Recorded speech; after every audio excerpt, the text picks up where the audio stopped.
మరి వివిధ మండలాల్లో కూడా ఎన్నో కార్యక్రమాలు చేశారు. అమీన్పూర్ మండల బ్రాహ్మణ సంఘం అంత స్టార్టింగ్ లో వర్ణయాగం చేశారు.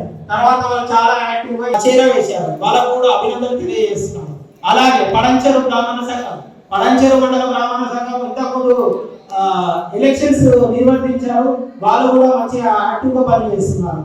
వాళ్ళకు కూడా అభినందనలు తెలియజేస్తున్నారు. సంగారెడ్డి మండల బ్రాహ్మణ సంఘం వాళ్ళు చాలా ప్రోగ్రాంలు చేస్తుంటారు.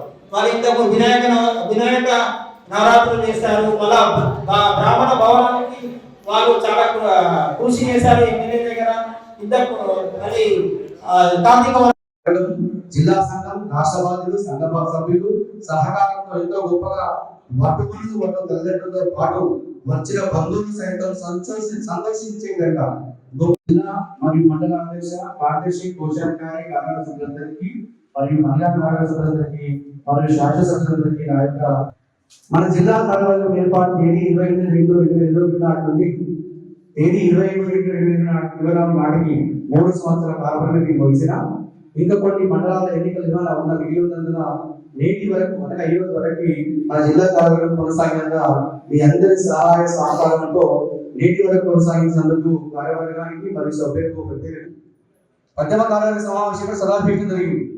చివరి సమావేశంలో సదాపీఠం జరుగుతాం. నిజంగా నేను తాత్కాలికంగా ఏర్పడిందనుకుంటున్నాను.